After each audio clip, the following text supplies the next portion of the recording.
कल 6 अगस्त को प्रदोष है।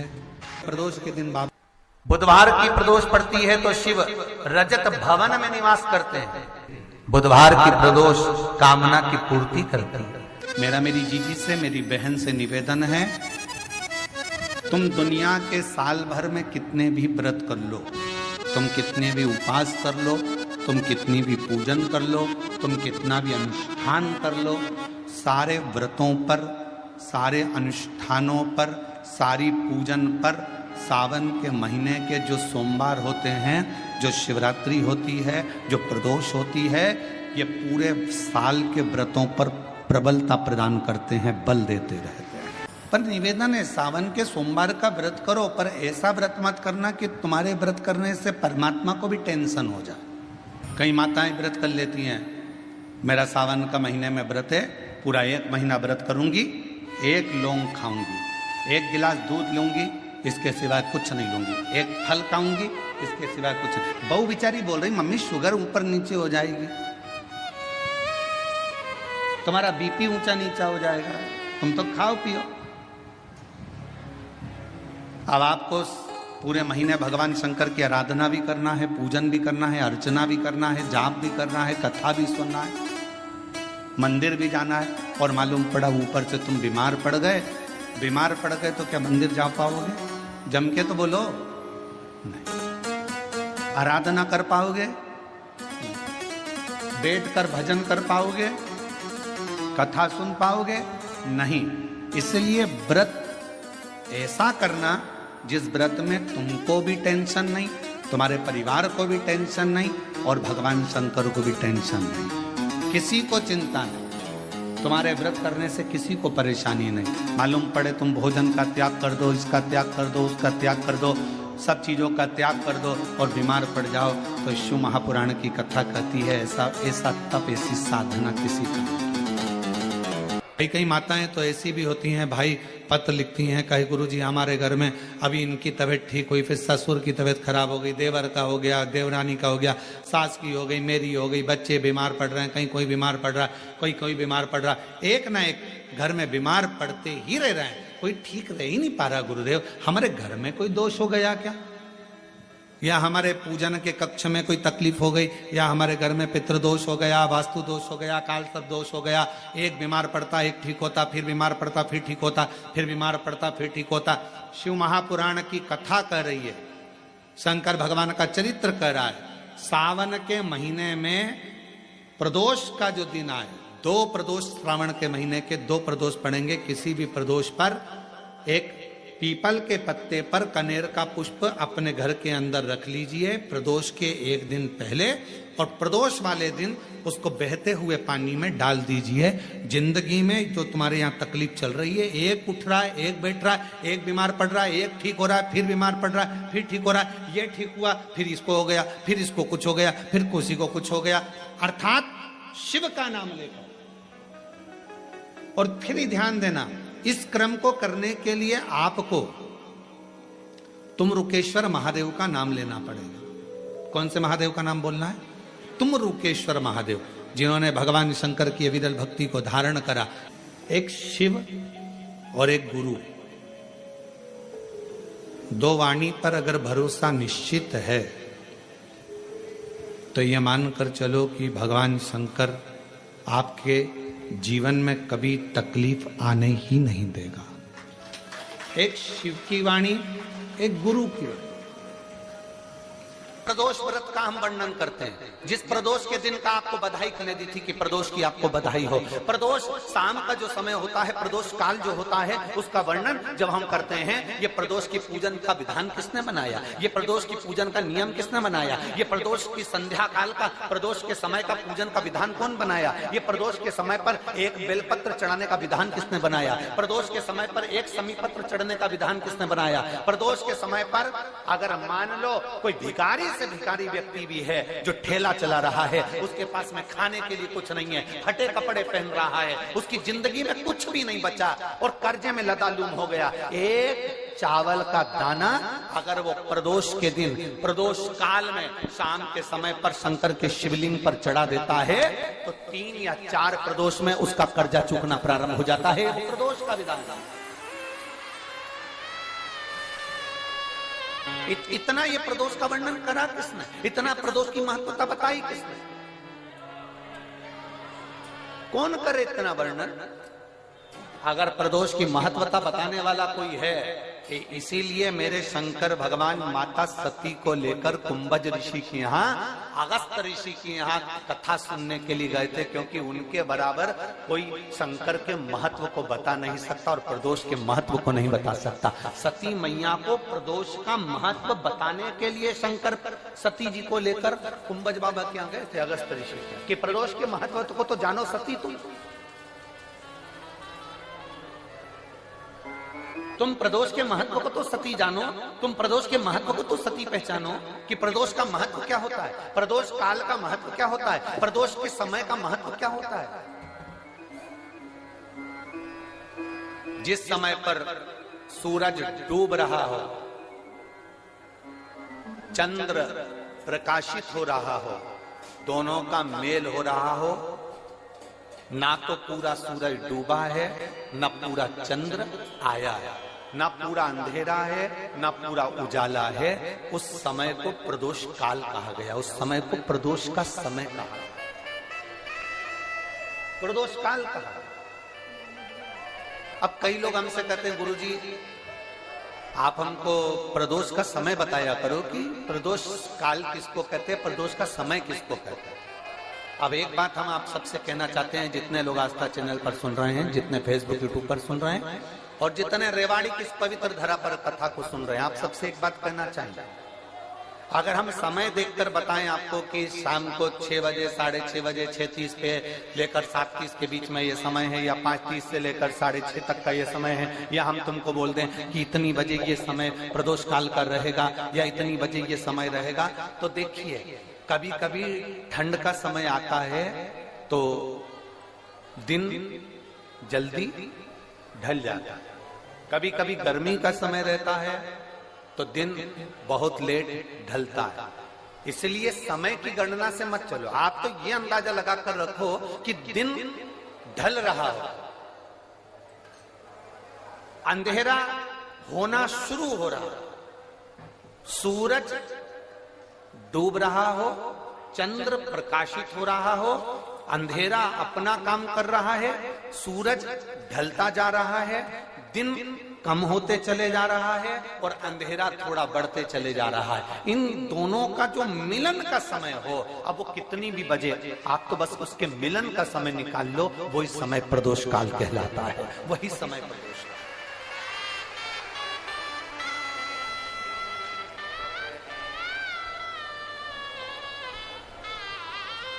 अब प्रदोष काल की पूजन का विधान किसने बनाया? कोई आपसे पूछे तो क्या बताओगे? जम के बोलो जल्दी से, कौन ने बताया था? अगस्त ऋषि। प्रदोष का नियम बना लो। में 5 जगह ऐसी होती है जहां पर अगर चंदन का लेपन कर दिया जाता है तो विपदा, बांधा, तकलीफें, कष्ट दूर होता चले। 5 स्थान बताए, उसको समझिए।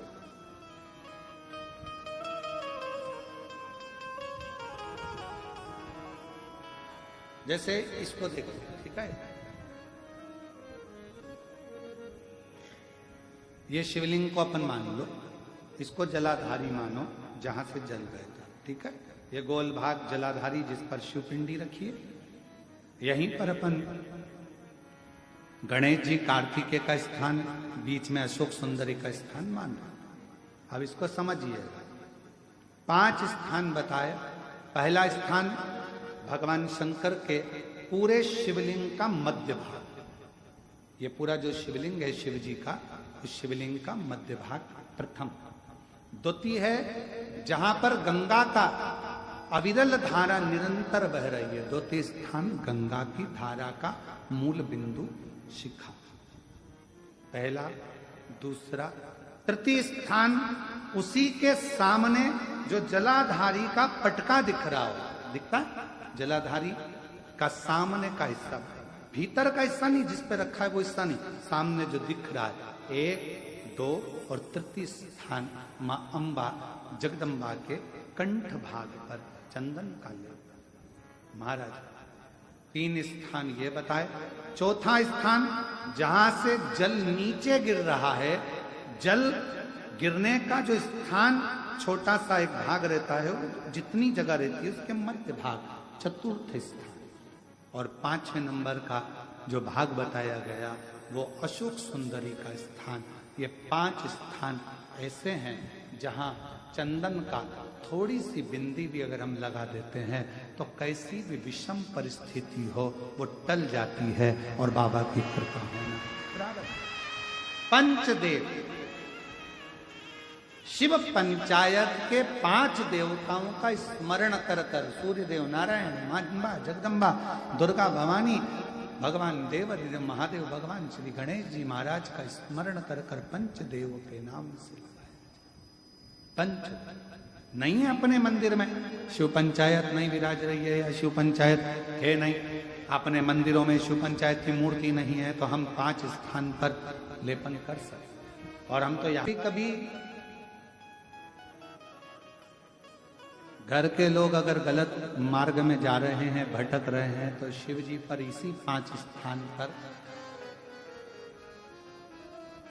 पंच कनेर की महत्वता को भी वर्णन किया गया। कनेर का जो पुष्प होता है, देखा है आप लोगों ने रोडों के डिवाइडर पे, क्योंकि उसको पशु पक्षी खाते नहीं है, तो पीला कलर का जो फूल होता है कनेर का, गुलाबी भी होता है, कोई कोई कलर बहुत सारे हो गए आजकल। तो कनेर का, पंच कनेर का पुष्प का प्रयोग भी इन 5 स्थान पर बच्चे, परिवार के लोग अगर गलत व्यसन में जा रहे हैं, मार्ग से भटक रहे हैं, तो उसके लिए भी कर सकते पंच। पर ये मार्ग से भटकने के लिए अगर करेंगे कि मार्ग से भटक रहे हैं उसको सही मार्ग नहीं मिले, तो उसके लिए प्रदोष के दिन ही आपको यह पंच कनेरों का करना पड़ेगा। 5 है जिसके घर में पार्थिव शिवलिंग का निर्माण होता है, उसके घर में कभी लक्ष्मी की कमी नहीं होती है, वहां लक्ष्मी सदा निवास है।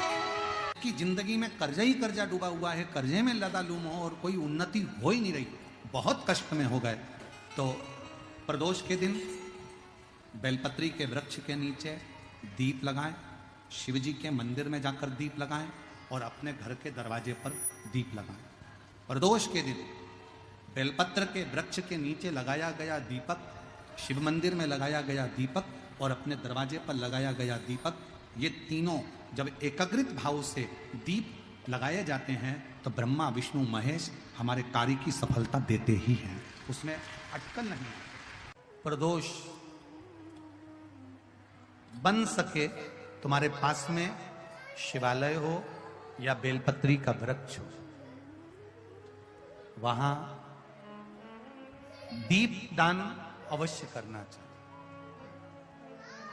ईश्वर महादेव का नाम, 7 कनेर के पुष्प, 1 बेलपत्र। जिस समय पर कनेर का फूल बेलपत्र के साथ चढ़ाया जाएगा तो 7 कनेर के पुष्प सीधी बेलपत्र पर आपको रखेंगे। आपका भाग्य ठीक नहीं चल रहा, आपकी किस्मत ठीक नहीं चल रही, आपके ग्रह ठीक नहीं चल रहा है, नंदीश्वर के पास में बैठकर श्री शिवाय नमस्तुभ्यम बोलकर अशोक सुंदरी वाली जगह पर स्पर्श कराकर भगवान शंकर पर 7 फूल के साथ बेलपत्री की डंडी अशोक सुंदरी की साइड हो, ऐसा स्मरण करते हुए शिव को समर्पित कर वही बेलपत्री 5 बार नमः शिवाय या पंचाक्षर मंत्र, षडाक्षर मंत्र बोलकर वही बेलपत्री 3 प्रदोष 4 प्रदोष ने प्रदोष आप चढ़ा रहे हैं, प्रदोष काल में वो बेलपत्री लाकर अपने पूजन वाले स्थान पर रखते जाओ। 1 बेलपत्री 1 प्रदोष पर लाओगे, अगला प्रदोष आएगा, आपके भाग्य बदलने में आपको खुद मालूम पड़ जाएगा कि आपकी किस्मत कैसे बदल। दुनिया में जाकर बोलिया है, जगह जगह जाकर प्रार्थना कर ली, निवेदन कर लिया, तो भी तुम्हारा अगर कोई काम ना बने तब एक काम जरूर करना, 1 बेलपत्र, 1 शमी पत्र, 1 कनेर का फूल देवाधिदेव महादेव को प्रत्येक प्रदोष के दिन शिव जी को जल चढ़ाकर समर्पित करना प्रारंभ कर दो। 2 या 3 प्रदोष निकलेगी, मेरा देवाधिदेव महादेव तुम्हारी झोली खुशी। अगर किसी कामना के वश अगर हम दीप लगा रहे हैं या हमारे मन में कोई भाव उत्पन्न है और हम बाबा से कहना चाहते हैं कि बाबा मेरा ये कार्य है आप पूर्ण करिएगा, तो फिर शिव मंदिर में भी लंबी बाती का दीप आप प्रदोष या सोमवार की अष्टमी या सोमवार या आप शिवरात्रि को बाबा से निवेदन कर कर लगा सकते हैं। हाँ, विशेष जब कोई एक बहुत बड़ी बात हो और आपके कार्य में कहीं अटकल हो रही हो, तो एक ही दीप में 2 बाती शिव और शक्ति, लंबी बाती बनाई शिव और शक्ति के नाम से 2 बाती एक साथ एक दीप में भी लगा सकते। भगवान के शिवलिंग में 3 जगह ऐसी है जहां पर पुष्प या इत्र, बेलपत्र, सुगंधित पदार्थ शंकर को समर्पित करा जाता है तो रोग से निवारण होता जाता है। 3 स्थान, सिर्फ 3 स्थान बताएगा। पहला स्थान अशोक सुंदरी और भगवान शंकर का जो शिवलिंग रखा है उसके बीच में जो अशोक सुंदरी और शंकर भगवान के शिवलिंग के बीच में एक जगह खाली पड़ी रहती है। अशोक सुंदरी का स्थान पूर्ण होगा, शिवलिंग होगा, उसके बीच में एक स्थान खाली होता है। उस स्थान पर अगर जिस समय पर भगवान शंकर के जिस अशोक सुंदरी और शिवलिंग के बीच में जो स्थान है वहां पर अगर इत्र लगाया जाए, दूसरे नंबर पर शिवलिंग के ऊपर से लेकर नीचे के मध्य भाग में, जहां मध्य भाग है ये शिवलिंग, ये नीचे का भाग और मध्य भाग में अगर इत्र लगाया जाए, और तीसरा भगवान शंकर का जो जल नीचे की ओर गिरता है, जहां जो पट्टी रहती है पानी नीचे आने की, उस पट्टी पर अगर इत्र लगाया जाए, ये 3 स्थान इत्र लगाने के होते हैं। अगर वहां लगाया जाए तो कैसा भी रोग हो आपकी जांच अच्छी ही आएगी, बेकार नहीं आ सकती। दुख की जिंदगी चल रही है, बेलपत्र लीजिए और 7 चावल के दाने इस बेलपत्र के मध्य वाली पत्ती पर रख लीजिए। पत्र 7 चावल के दाने मध्य पत्ती पर 7 चावल के दाने, पीला चंदन को घिस कर उसकी एक गोली बनाए, एक गोली गोल कर शिवपिंडी जैसी, शिवलिंग जैसी गोली बनाकर उस चावल के दाने पर रख लो। एक स्थान पर रखकर घर के अंदर ही उसका पूजन कर लो, कर दिए से आरती कर ऐसी कैसी ही बेलपत्र अशोक सुंदरी वाली जगह पर रख दीजिए। ये किसी भी प्रदोष के दिन या किसी भी सोमवार की अष्टमी के दिन या किसी भी विशेष शिवरात्रि के दिन आप ये एक बार केवल करना है और अपने मन की कामना कर उसको रखकर बाबा को घी का 2 दिया लगाकर आ जाना है। मेरा भोलेनाथ आपका हाथ पकड़कर आपको कंपटीशन एग्जाम में विजय दिलाएगा। प्रदोष के दिन यदि आपको कहीं से शमी पत्र मिल जाए, प्रदोष के दिन यदि कहीं से आपको शमी पत्र मिल जाए और प्रदोष काल में, प्रदोष का जो समय होता है, शाम का जो समय होता है प्रदोष काल, 4 प्रदोष 5 प्रदोष आप कर देखिएगा कि आपका कोई काम है, कोई नौकरी के लिए आप अप्लाई कर रहे हैं, कोई समस्या बड़ी विकट आ गई है, कोई तकलीफ विकट आ गई है, कोई समस्या विकट आ गई है, प्रदोष काल में अगर एक शमी पत्र भी आप घर के शिवलिंग को, अब ये करने के लिए आपको मंदिर पे शिवलिंग नहीं जाना, अपने घर में जो शिवलिंग, चाहे वो स्फटिक का हो, पारद का हो, कंकर शंकर का हो, लकड़ी का हो, जो शिवलिंग तुम्हारे घर में, कांच का हो, चाहे वो नर्मदा के कंकर का हो, नर्मदेश्वर हो, पाषाण का हो, जो शिवलिंग चांदी का हो, सोने का हो, तांबे का हो, पीतल का हो, जो शिवलिंग तुम्हारे, एक शमी पत्र यदि आप भगवान शंकर के शिवलिंग पर समर्पित कर रहे हो और उस शमी पत्र को उठाकर रात्रि को 9:15 की जो एक मुहूर्त होता है, एक समय होता है, जिस समय पर हम अपने मन की बात भगवान शंकर को कहते हैं, पूर्व में भी इसका वर्णन हम कर चुके हैं कथाओं में।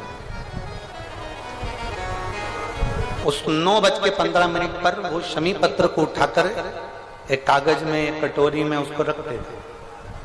4 या 5 प्रदोष के उस शमी पत्र को अपने पास में रखिए और जिस कार्य के लिए जा रहे हो उसको जेब में ऊपर के भाग में उसको रखकर लेकर जाइए। आपका वो कार्य सफल होकर ही रहेगा, वो रुक नहीं सकता। वो शमी पत्र में इतना बल होता है, प्रदोष का जो शमी पत्र होता है वो बड़ा बलवान होता है, बड़ा।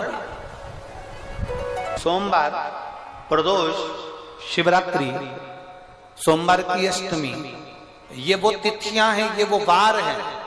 अगर कोई भूल से भी शंकर भगवान के शिवलिंग का निर्माण करता है या अपने घर में रखे हुए शिवलिंग पर शमी पत्र को समर्पित कर देता है तो जिंदगी में उसका बाल बांका हो ही नहीं सकता। प्रदोष के शमी पत्र में बल होता है, प्रदोष के शमी पत्र में। प्रदोष काल के समय पर बट वृक्ष के नीचे दिया लगाया जाता है। बट वृक्ष के नीचे लौंग का मात्र भोग रख दिया जाता है। लौंग मात्र, अगर बट वृक्ष के नीचे दिया लगाकर एक लौंग का जल या लौंग भगवान बटकेश्वर महादेव के नाम से भी अगर शिव को समर्पित करी है तो ये निश्चित है कि कर्जा कितना भी भारी होगा वो कर्जा चूकेगा जरूर और कहीं ना कहीं से लक्ष्मी की व्यवस्था देवाधिदेव महादेव करेंगे। 2 बातें